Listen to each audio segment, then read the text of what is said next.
Hello, everyone, and happy end of summer. I don't know about all of you, but I always have this feeling in August, heading into September. It's a residual of being a mom, a business leader, and I always thought that once summer was over, it was the mad dash to making sure the kids had read their summer reading, making sure that we were prepared for year end. It was all quite I would say, overwhelming. But the exciting thing about coming into the fall is that it is a period where we all are hopefully energized. Despite how we spend our summer, there's always an opportunity to look at things differently with the season change. And I am so happy today to have Dean Francesca Cornelli, a dear friend, join us today. She just shared that the students are coming back to campus at Kellogg. Dean Cornelli is the dean of Northwestern's Kellogg School of Management, and she's also a professor of finance and holds the Donald P. Jacobs Chair of Finance. I will tell you up front, I am a Kellogg alum, a proud Kellogg alum. And if you look at the scene behind Dean's Cornelli's office, it is Lake Michigan. Kellogg sits on the shores of Lake Michigan, and it only surpasses that when you see the energy and vitalism that exists on campus. She leads the school's focus on inclusive global leadership and preparing students for rapid change. She joined as the dean in 2019, and she's expanded efforts across a number of different dimensions: sustainability, private equity, and business tech integration. She launched the MBAI joint degree with Northwestern Engineering and introduced a new program in equity and innovation. She has an incredible career across a number of incredible, important institutions. The London School of Finance, where she was deputy dean and professor of finance, LSE, Wharton, and Duke. She serves on several boards, and she's also a founding member of Effect, which is promoting women in finance and academia. All of my conversations with Francesca have been thought provoking, honest, sincere, and I'm thrilled to have her join us today for Medley Moments. You've moved between so many different dimensions, Francesca, from research, teaching, and now leading one of the top business schools. What's guided your personal evolution as a leader? And how has your perspective on leadership shifted as you've taken on these various new important roles? Well, first of all, thank you so much for inviting me, Edith. It's always so lovely to see you. And I have to say, we are equally proud to name you an alumna. So thank you for doing this and give me a chance to talk. My career has always been a bit erratic, if you want. It was not linear. I try to tell all the students, your career cannot be linear, but it's always been like, okay, I am at this step and there's this thing slightly different. Why don't I try? As I was mentioning to you, my PhD is actually in game theory and economics. And then as an assistant professor, I started discovering finance, and then I jumped to finance and started relearning. And then while I was in finance, I started doing more applied things, working on private equity, sitting on board, and feeling I had a taste of the other side, not only, although I loved research, only also the other side. And that's I started doing more. And then when they called me, would you like to do an interview as a dean at Kellogg? I did. So it's I don't think I would have guessed I would arrive here, but it's like that's why I always try to encourage everybody. An opportunity arrives and it's not what you thought, but just think about it. Are you curious about it? Is it interesting? And if it is, jump, which I did a lot of times. And you've gotten quite good at jumping in terms of thinking about how your experiences can inform your positioning for different environments. And one of the things that strikes me about the different roles that you've had is that you've no doubt had to think about change, change both with respect to the institutions where you were working and leading, but also change that is a reflection of the economic environment that you are in. whether that's operating in the European context or the American context, change is the norm. I think we would all agree that that certainly has been the case over the course of the last several years, and no doubt it will continue. What do you see as the biggest challenges that leaders face in helping their teams navigate this change? And what are your students showing up with now that perhaps is quite different than perhaps they showed up with and were prepared to do even 10 years ago? Change. What do you think about that, and how do you position yourself to manage it? So we try to say, actually, we try to position ourselves in the center really of change, because there's always been a school, yes, first of all, focused on leadership, focused on the ability to work with others, but also it's been a school that is very much 360 degrees in the preparation, which I think is essential in an era of disruption and change. If you specialize too much, you're going to be too vulnerable to change. So these two features mean we think Kellogg traditionally, but is so relevant today, is really preparing people to pivot, to be able to manage uncertainty. Because first of all, in the middle of uncertainty, you need to rely on others. And what we talk is always, you might think there's a change, you're very good at figuring out, being decisive at taking it as a leader. That's not enough. If you don't get everybody else around you to embrace the change with you, you can't do it alone. Whether it's your team, your organization, your investors, whoever's around you, right? It's you need that. And therefore, that's the first thing that we tell people. You need to manage change. You can thrive into change if you're comfortable with pivot, if you have a very broad view of what's happening. So you don't pivot. Sometimes the pivot has to be major. You need to understand a little bit of different areas. But also, if you're good at bringing people with you. That's why we have courses like The Art of Inspiring Others, which Right. I love as a title, because you can't change alone. Doesn't matter how good you are in getting in seeing the right way through. You need to communicate it to the others.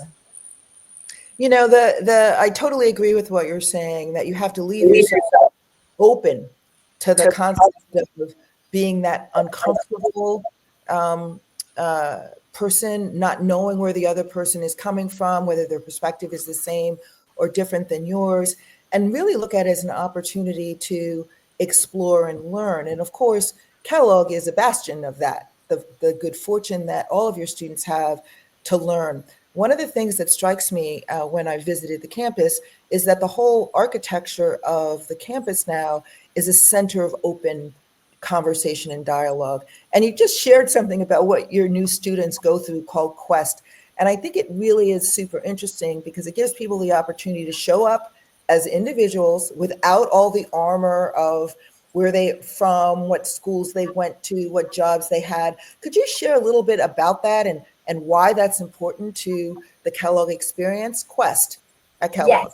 Yes, thank you for because I actually love it, and I always say it shows how we are intentional about this thing. So the student, I just welcomed them on Friday. They have 2 days here, and then they go in trips, some far away, some close, 12 to 15 people. Some people go to the Czech Republic, some go to Wisconsin. There's various areas. Some are more sporty, some are more cultural, and there's a second year who goes. But the important thing is they cannot say where they're from. Okay, if you're someone like me, maybe the accent gives you away, but where you're from in the US, what job you did before, what job you would like to do after, nothing about the career. And also, you can bring a partner, but you cannot say which one is the partner, which is the student. And you have 1 week in which you have to connect at the personal level.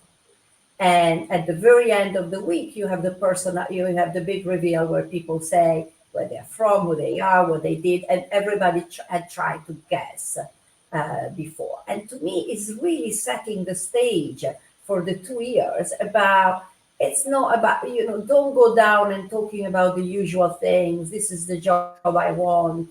You need to connect people in a meaningful way. And if you learn that, it will be incredibly important for the rest of your career and life. That's what also is transformational in general. Well, that's the thing that really struck me about Quest, and that is that it does set you up for life, not only your work life, but your personal life. And that's quite frankly why Jordan Taylor, my daughter, and I founded Medley, because we really believe deeply that, meaningful interaction and openness to getting to understand someone else's view and perspective is really critical to everything. It's certainly critical to operating in an ecosystem of work, particularly as you rise as a leader. So, your Quest is our Medley. Medley is curation of 6 to 8 groups with a coach.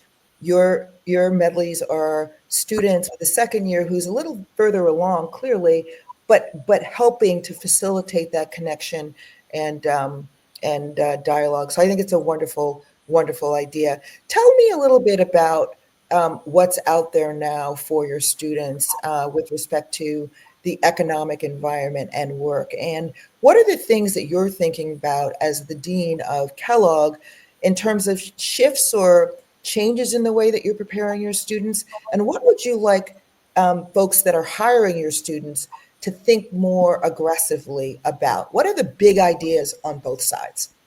Yeah.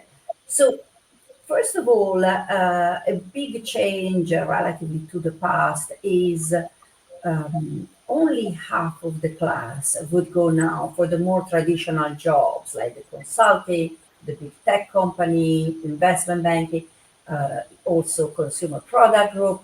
So the ones that go through the internship and so they get an internship at the end of the first year, a job offer is in the fall, the regular track. Now, half of the class is actually interested in very different things, whether it's AI, is private equity, more middle market, whether it's healthcare or startup entrepreneurship, search funds. None of them have a clear cut path towards it. And that is also and also it tends to happen towards the very end. So when you talk, can I just ask a question on that? So I think what we've discussed in the past is that those more traditional post-business school um, uh, job offers have a ritual around them, a routine. Companies have been starting recruiting about the same time. They have a similar process. They enter at about the same place. But what you're suggesting is that these other paths may not have that established roadmap.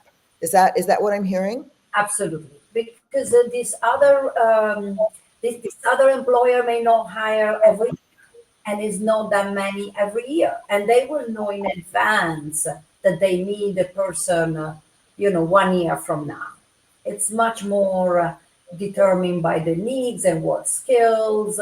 That also means the student have to be better able to pivot because what a healthcare company wants, what an AI company wants, what a manufacturing company needs someone who can help them with the AI. Things are changing so fast that exactly what they want, what they are attracted from, can change sometimes from one quarter to the others. So we try to support the students as much as possible. And part of it is also leveraging the alums because the alums out there are the ones who are seeing what's happening and they can give us feedback that helps us to pivot as much as possible. I think it's very interesting because it's much less I've done everything, I have the right profile, I feel like I deserve this type of job. There's much more uncertainty even in their career and also the timing because if everything is towards the last quarter and things don't go as well in the last quarter, for example, this year you have more companies who are pausing and trying to see, deciding what investments. So we need to help the students always to pivot and working around the economic environment. It's much more hands-on helping from people outside is much more intensive from our point of view. I have no doubts, and I would say in my experiences in meeting with students and people who are looking for their first or second roles, it's very, very important to just understand and do the work to own your narrative, right? It is different when you are applying to a job, as Francesca suggested earlier, where many of your former classmates have gone down that route. There's so much information available. You know when they're coming to campus, or you know when they typically hire. And so, in a way, that gives you momentum going into the conversation. But I think what's really important now and very, very exciting is that you can invest this time in understanding who you are, what your strengths are, what you're excited about, such that when you are pivoting, as Francesca suggested, you're pivoting from your position of strength, right? You're not just trying to reinvent yourself every time. Because if there's one thing I've seen is that there's not a whole appetite to do that. And it's really hard regardless. So really take the time, as Francesca said, to really like take advantage of all the learning that surrounds you. You know, you mentioned alums are important. You mentioned faculty is important. What other things would you suggest from a skills perspective are becoming increasingly critical that perhaps have not been so important in the past? One thing that we are pushing a lot is really the overlapping between the be able to navigate the bridge between business and science. Almost every work job is going to be affected by that. And so, you may not think so, but especially AI is arriving everywhere. But, where there is biotech, dealing with people in that part of the science, material science is affecting so many decisions. So we feel, and what we are trying to explain to people is the important skill is how do you work with scientists. It's like I sometimes call it is cooperation 2.0, because the business school are got very used to how you cooperate with a team, and you think of people more business minded like you. But once you have the scientist, is a different dimension. And I feel what we're trying to teach people is you need the humility to recognize that the scientist may not be seeing the business point of view, but is an amazing scientist. It's probably at the frontier, is the authority on that topic. You need to respect where they're coming from. And yet you need to work with them to see the business point of view. It's not as easy. So right now we sometimes take some of the students, and if they want, and we put them in some of the most prestigious scientist labs in Northwestern. And sometimes it's a cultural shock with them. And I'm like, well, do you want to work in a startup with a lot of scientists? Well, Yeah, I haven't visited those scientist labs yet. I'm not quite ready. I need a little more preparation. I'm getting nervous already. right. It's not easy. It's not easy, but that's it. So I feel that sometimes you have to throw people in these things, because that's also what we tell them. If you have to fail, fail now. You go there and you're like, I'm great at working with the scientists, or like, I never want to do that again. Okay, do it now. And then you know that that is not the career for you. Move on to some other things, right? So that's why we have all these kind of courses, which are labs, which basically means they are put in different situations. It could be a work, but it could be exactly a lab in the universities. We need the business school. It's a time to exploration, as you were saying, to know yourself. What are your strengths? What are your weaknesses? Before deciding this is the career I want to do, well, try to understand, is that where you're bringing your biggest strength? And also we are trying to encourage them to think of the career in the long term. That's where you want to get. Very often still, I would say the students are so focused on, this is where I want to get. Can I get this as a job immediately after the business school?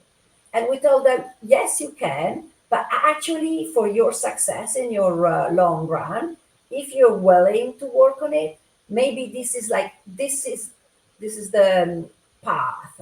Take not immediately that job. Take another job that is going to make you so strong when you then pivot to that job.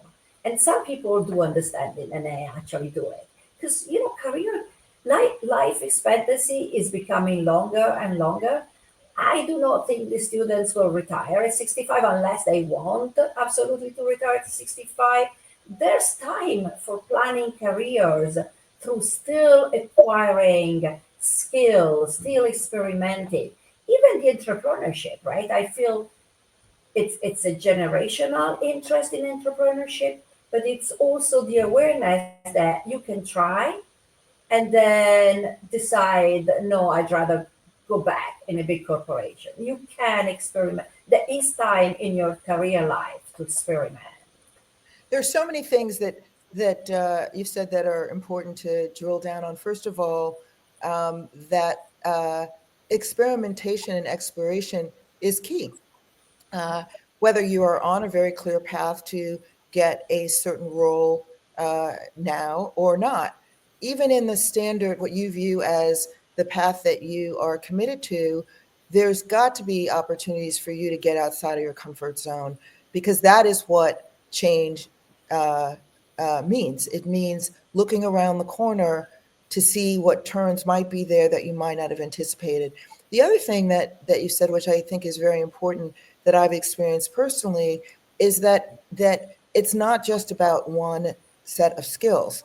I had an extraordinary opportunity to spend time with your leaders of the Innovation Center that you've created, and I'd love for you to talk about that for a bit, where you get deep subject matter experts who have become world-renowned scholars in their particular lane. But what you've done is you've challenged them to say, that's really exciting, but we need for you as deep subject matter experts to connect the dots to other people who are looking at science problems and circumstances from a highly different, highly technical perspective.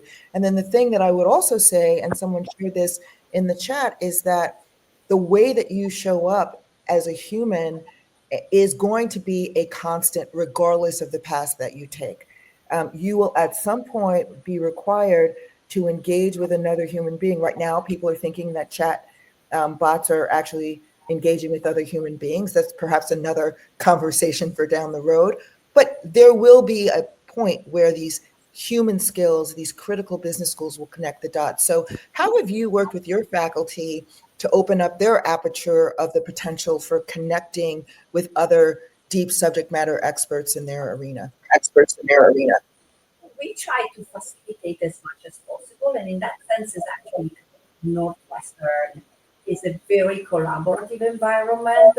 So that's one of the things. We have a collaboration also with Northwestern Memorial Day Hospital that allows our students to go there and do projects, but allows us, our faculty, to do research, having access to data and suggesting changes. As I mentioned, the labs.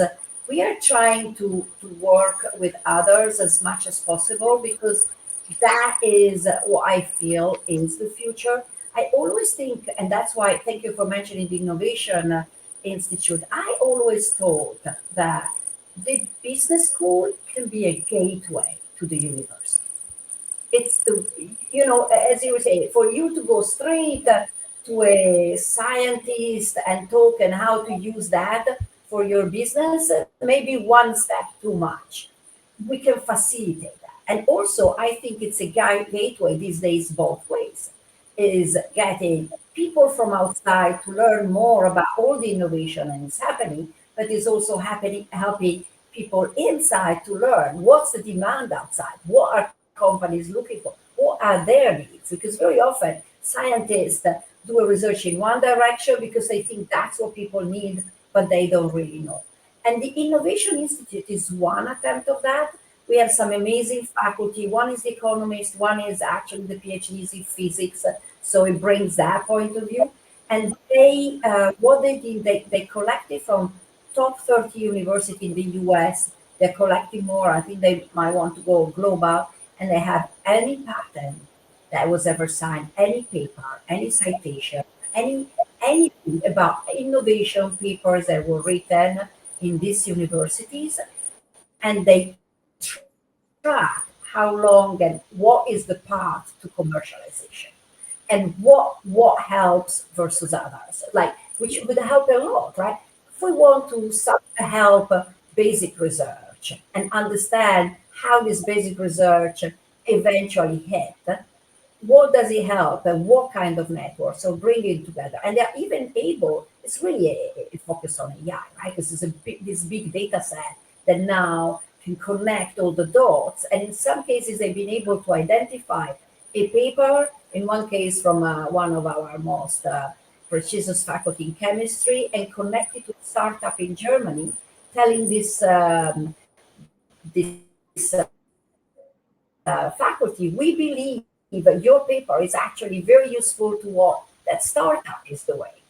And she said, well, I always thought this paper was so important, but I didn't know to whom to talk to.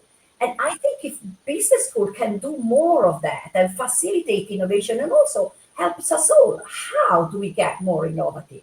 How do we structure the innovative process in a way that really has a big impact? It could be really life changing for everybody. Yeah, I am in deep agreement to what you're saying. Life changing is something that I think about often, because I do think that the tools that are being introduced today are really already making an impact in the way people get information, interact, come up with ideas in the first instance. But there is always going to be a layer of a therefore what? It's the judgment that's the overlay of whether it in fact has all the information, might in a context of the past, but will never have the information for the future. So, given that, Francesca, how is learning going to change in the classroom at Kellogg? Would you expect people to leverage some of the tools that are available, and are you considering changing some of the case approaches that you've had for some time? What do you think is around the corner? Yes, so I'm glad you mentioned. So yes, we have to do, because the students will go out and use these tools, right?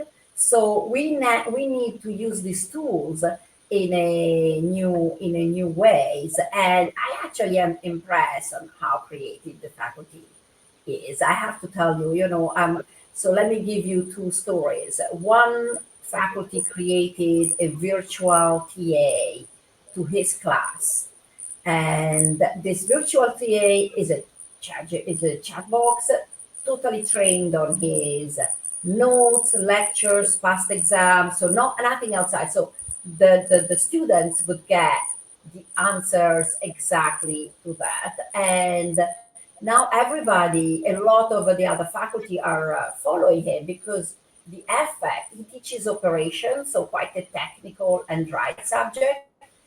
The grades in the exam have gone up. And we believe it's because the students feel more comfortable asking again and again basic question or the odd question, or try again. So all of a sudden, having this virtual TA is helping. And another thing he was telling me is very often students will get to operation thinking, this is really not relevant for me. I have to take this core course. I Yeah. just hope to. He obliges them before every class to have a conversation with this virtual TA. And at the very beginning, the virtual TA will ask them, what are you doing? What are you planning to do? Tell me your experience. And then is completely able to say, oh, by the way, in lesson 6, they will teach something that would have helped you in that situation you mentioned at work. And is immediately focusing the student, like, I can get things out of this class. You can So see the potential.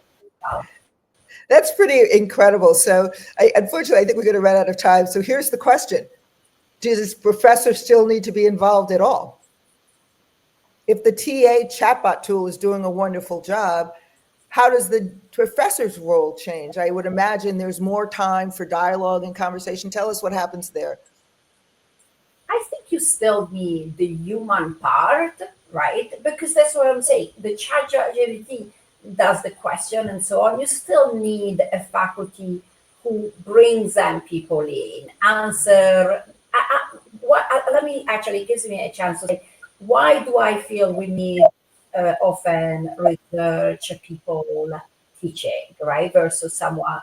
Because they can answer a question about what they think is going to happen in the future, even if it's a total pivot of the past, right?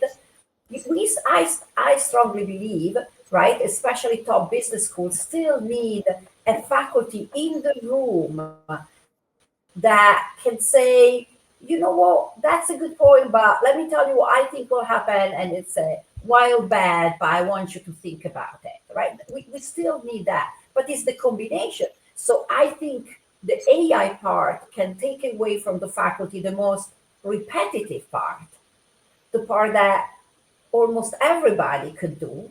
And maybe you have less in person, but the one in person is very meaningful, is about the debate, is about the ideas, and you leave the slow things of how you solve this equation to solve it on ChatGPT. It's a reinvention, but I do think you need the combination. Yes, I think that's an extraordinary example of what we'll see happen in so many different contexts. How do we leverage these tools, these large language models, to really get the answers to some of the more tactical and, quite frankly, strategic building blocks for a variety of different topics, which then leaves more time and capacity to discuss and debate, and therefore what?